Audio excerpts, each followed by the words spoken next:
পৃথিবীর যেই প্রান্ত থেকে যারা দেখছেন সবার জন্য শুভকামনা, ভালোবাসা। আমেরিকা এবং ইরানের মধ্যে বড় আকারে খেলা চলছে। এবার ইরান অনেকগুলো মার্কিন স্থাপনাকে ধ্বংসের দাবি করল। কোথায়, কোথায় আক্রমণ করল, কত সেনা নিহত করল, সে বিষয়গুলো আপডেট দেব। পাশাপাশি বিশ্বকাপ মঞ্চে মেসিদের কান্নায় হৃদয় ভেঙে গেছে অনেকের। আবার অনেকের সুখে ঢুকঢুকি বাজছে। মেসিরা হেরে গেল আসলে কার পাপে? কিছু অ্যাজাম্পশন মূলক আপনাদের তথ্য দিতে চাই। সব মিলে আমরা খেলা এবং আমেরিকা ইরানের আপডেটগুলো আপনাদের দিতে চাই। প্রথমেই আমি খেলাধুলার প্রসঙ্গটি থেকে চলে যাব ইরান আমেরিকা প্রসঙ্গে। আপনারা শুনতে এবং দেখতে পাচ্ছেন ক্লিয়ার, আশা করি। প্রিয় দর্শক, কালকে বাংলাদেশ সময় রাত 1টায় যারা খেলা দেখছিলেন, ইরান বনাম আমেরিকা নাকি ইসরায়েল বনাম ফিলিস্তিন, কোনটা দেখছিলেন আপনারা? হ্যাঁ, বলা যায় যে আমেরিকা বনাম ইরান বা ইরান ইসরায়েল বনাম ফিলিস্তিন অনেকটা ম্যাচ আমাদের বাংলাদেশের জন্য এরকম হয়ে গেছে। কারণ আমরা একটু আবেগী জাতি, তো আমাদের কাছে আবেগটা প্রাধান্য পায়। এজন্য আমাদের বিবেক কাজ করে না, আবেগ কাজ করে। তবে কিছু বিষয় আমার ভালো লেগেছে। এক, এই বিজয়টি পাওয়ার কথা ছিল আর্জেন্টিনার, কিন্তু স্পেন পেয়েছে এবং 120 মিনিটের খেলায় পুরো আধিপত্য ছিল স্পেনের হাতে। আমার কাছে মনে হচ্ছিল স্পেন বনাম ব্রাজিল খেলছে, এটা আর্জেন্টিনা না। আর্জেন্টিনার জীবনে যতগুলো ম্যাচ দেখেছি এরকম একপেশে ম্যাচ দেখি নাই। আর্জেন্টিনা তো বলই খুঁজে পাচ্ছিল না। আর্জেন্টিনার খেলোয়াড়রা মেসিকে একটা বল তুলে দেওয়ার শক্তি পর্যন্ত নেই।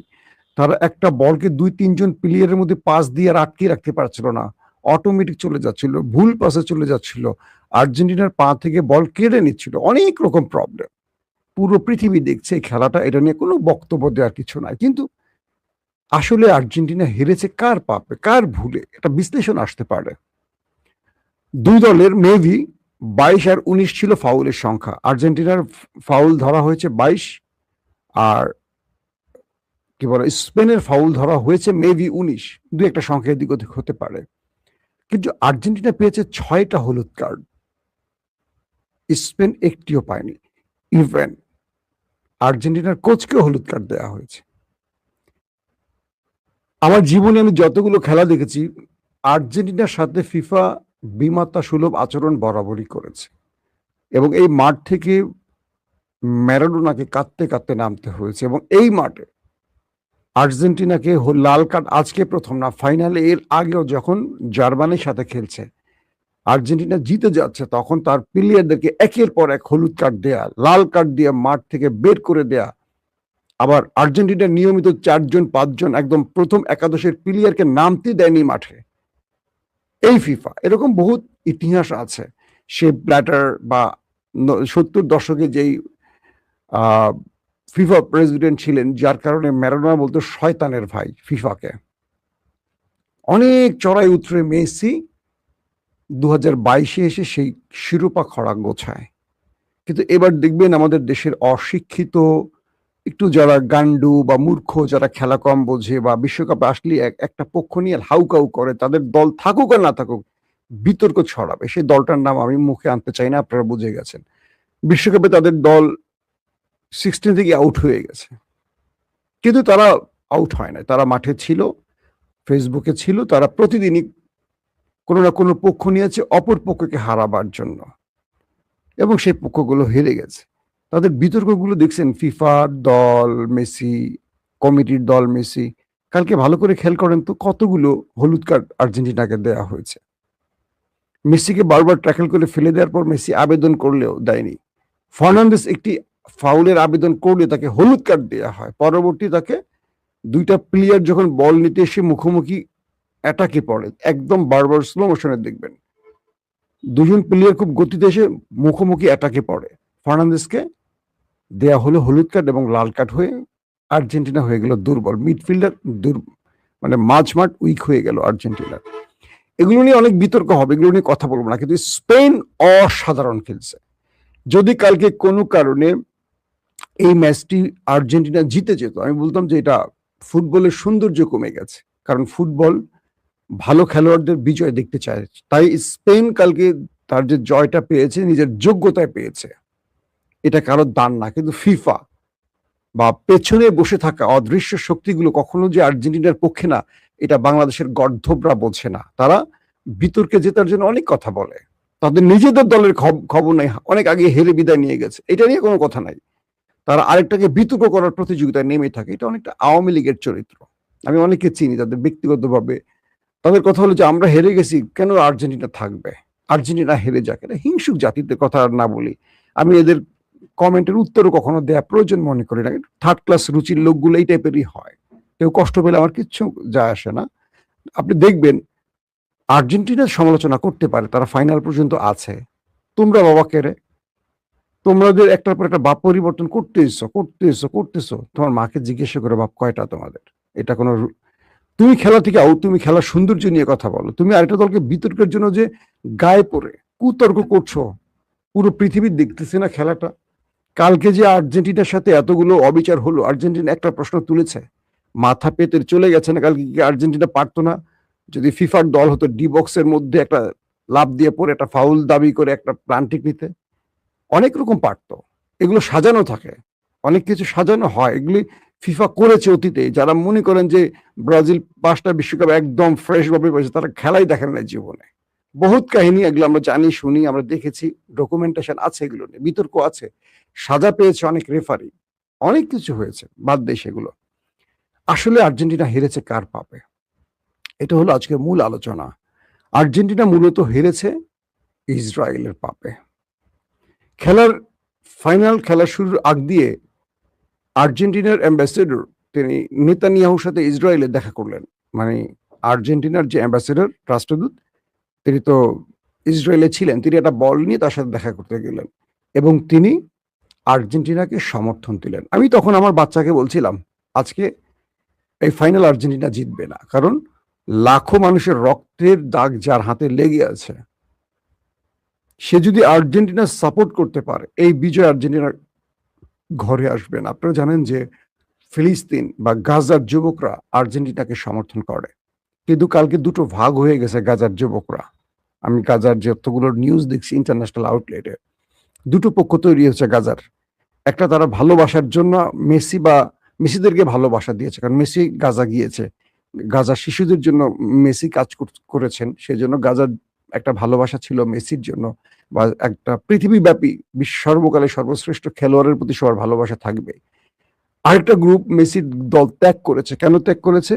কারণ আর্জেন্টিনা ইসরায়েলকে সমর্থন করছে, ইসরায়েল আর্জেন্টিনাকে সমর্থন করছে, কিন্তু স্পেন প্রকাশ্যে ফিলিস্তিনের পক্ষে দাঁড়িয়েছে এবং ইরানে হামলার বিপক্ষে দাঁড়িয়েছে, আমেরিকাকে বেজ ব্যবহার করতে দেয়নি, যে জন্য একটা বিশাল মুসলিম জনগোষ্ঠী স্পেনের পক্ষে চলে গেছে। ইভেন কালকে আমি নিজেও দ্বন্দ্বে ছিলাম, আমি একজন ডায়ার্ডেড ফ্যান আর্জেন্টিনার।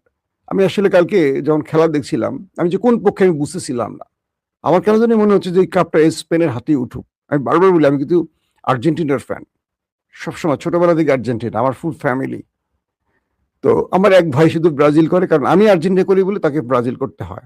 মানে সে, আমি যদি ডানে যাই সে বামে যাবে, এটা তার সারা জীবন। সে কিন্তু খেলা দেখে না, কখনো খেলা বোঝেই না, ব্রাজিলের একটা প্লেয়ারের নাম বলতে পারবে না, কিন্তু সে ব্রাজিল করে। তাকে দেখলে সোশ্যাল মিডিয়া লিখবে, সে অন্যটা দেখে দেখে লিখবে, কারণ সে খেলা দেখে না, জীবনে মাঠেই নামে নাই। আমি ছোটবেলাতে খেলাধুলা করছি, পুরস্কার টুরস্কার পাইতাম মোটামুটি খেলাধুলা, আমি একটু চঞ্চল টচল ছিলাম। তো আমার ভাইকে জিজ্ঞেস করলাম, তুই ব্রাজিল করস কেন? তুই আর্জেন্টিনা করস?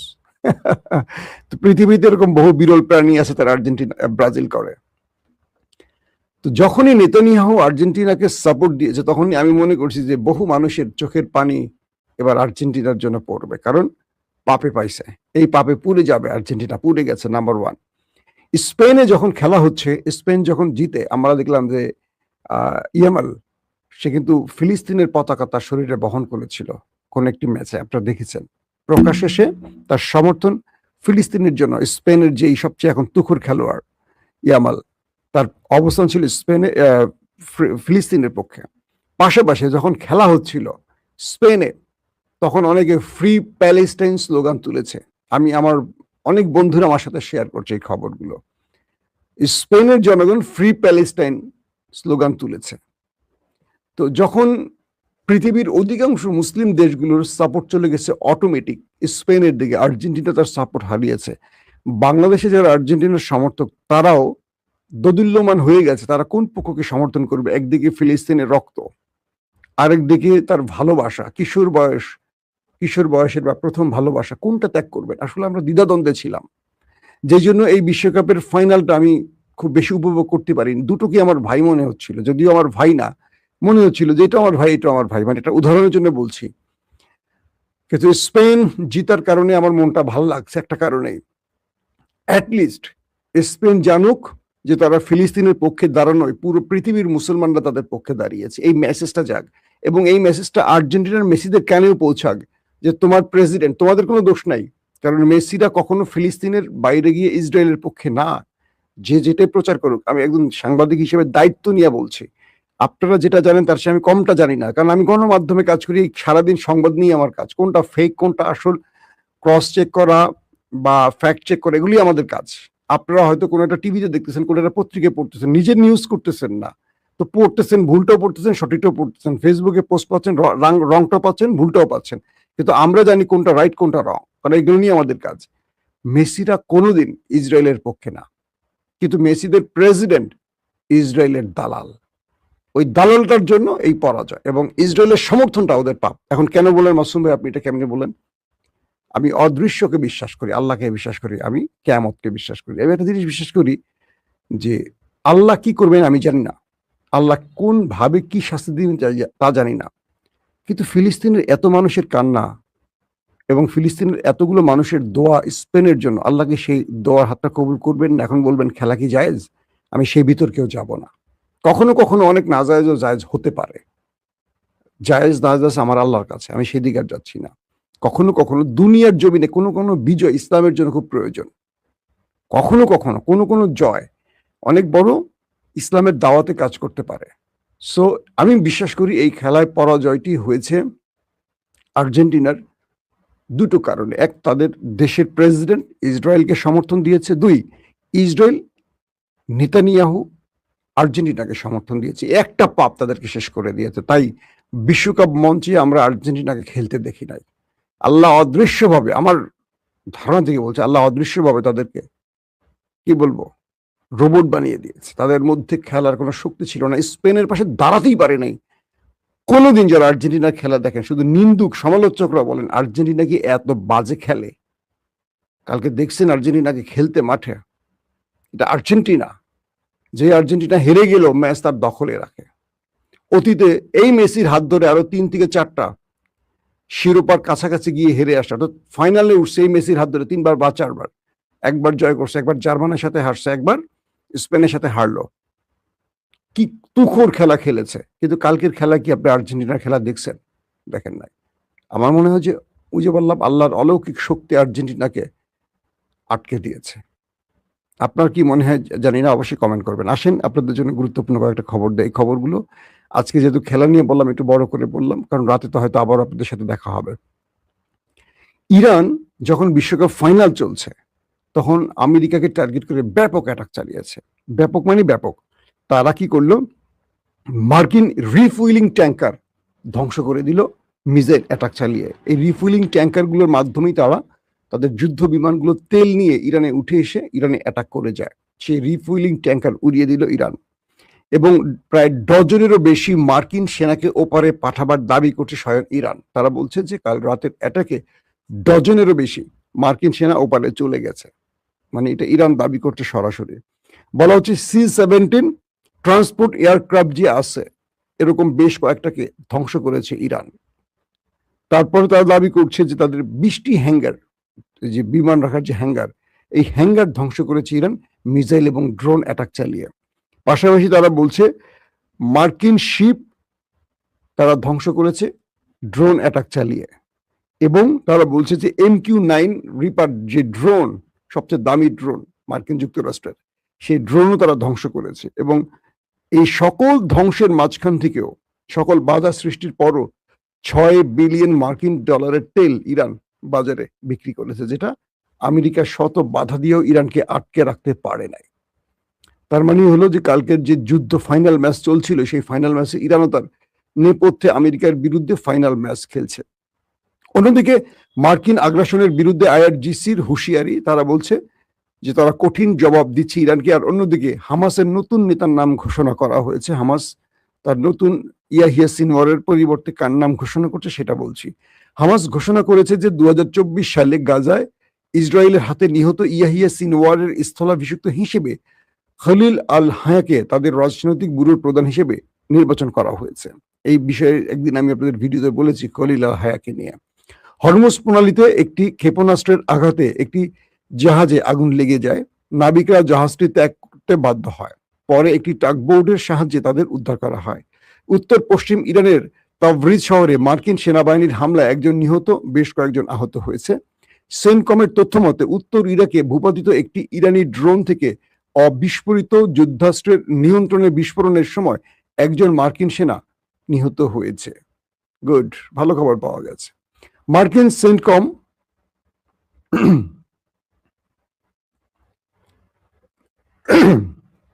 মার্কিন সেন্ট্রাল কমান্ড সেনকম তারা বলছে যে তারা পূর্ব সময় অর্থাৎ সন্ধ্যা 7টা থেকে ইরানের বিরুদ্ধে নতুন করে হামলা শুরু করেছে, যা টানা 9ম রাতের সামরিক অভিযান হিসেবে অভিষিক্ত হয়েছে। যুক্তরাষ্ট্র ভিত্তিক সামাজিক যোগাযোগ মাধ্যম এক্সে বলা হয়েছে সেনকম আজ সন্ধ্যা 7টায় 9ম রাতের মতো ইরানের মধ্যে বড় আকারে আক্রমণ করেছে এবং তারা হরমুজ প্রণালী দিয়ে যাতায়াতকারী বাণিজ্যিক জাহাজ ও বেসামরিক নাবিকদের লক্ষ্যবস্তু করতে ব্যবহৃত ইরানের সামরিক ক্ষমতাকে আবারও দুর্বল করতে এ হামলা চালিয়েছে। এখন মানে হরমুজ প্রণালী হলো যুদ্ধের মূল টার্গেট, বুঝতে পারছেন? এরা হরমুজ প্রণালীটা তাদের কন্ট্রোলে নেওয়ার জন্য ব্যাপক চেষ্টা করছে। তবে কাতার এবং কুয়েতের জন্য খুব আফসোস এই কারণেই যে ইরান কাতার কুয়েতকে ব্যাপক অ্যাটাক করছে এবং এই অ্যাটাকের ফলে কুয়েতের দফায় দফায় আগুন জ্বলছে। তাদের পানি শোধনাগার ধ্বংস, বিদ্যুৎ প্ল্যান্ট ধ্বংস। কাতারের মানুষ একটা বিভীষিকাময় রাত দেখছে এবং ইরান বারবার দুঃখ প্রকাশ করে বলছে যে তোমরা তোমাদের শত্রুকে ঘাঁটি থেকে সরাও, নতুবা তোমাদের এই ভোগান্তি পার করতে হবে। শত্রুরা তোমাদের দেশ ব্যবহার করে ইরানের মধ্যে হামলা করছে, তাই ইরান বাধ্য হয়ে তোমাদের উপর হামলা করছে। কুয়েতে বারবারই সাইরেন বাজছে, বারবারই হামলা হচ্ছে এবং কুয়েতের মধ্যে মার্কিন ঘাঁটি মোটামুটি একেবারে লন্ডভন্ড করে ফেলেছে ইরান। তাদের ভেতরে থাকা মার্কিন সেনারা, অর্থাৎ যে ঘাঁটিগুলো কুয়েতে আছে সেখানে মার্কিন সেনারা এখন রীতিমতো পালিয়ে বেড়াচ্ছে। আর ইরান একটার পর একটা টার্গেটে ঘাঁটির ভেতরে গুরুত্বপূর্ণ সামরিক স্থাপনাগুলোকে ধ্বংস করছে। বাহরাইন এবং জর্দানের অবস্থা একই চলছে। তো ইরানের এই রাতের অভিযানটি সত্যিকার অর্থে এক বাক্যে বলতে পারি বিশ্বকাপের ফাইনালের মতো ইরান একটি ফাইনাল ম্যাচ খেলেছে। বিদায় নিচ্ছি, আজ রাতে ইনশাআল্লাহ আবারও হাজির হব আপনাদের সামনে।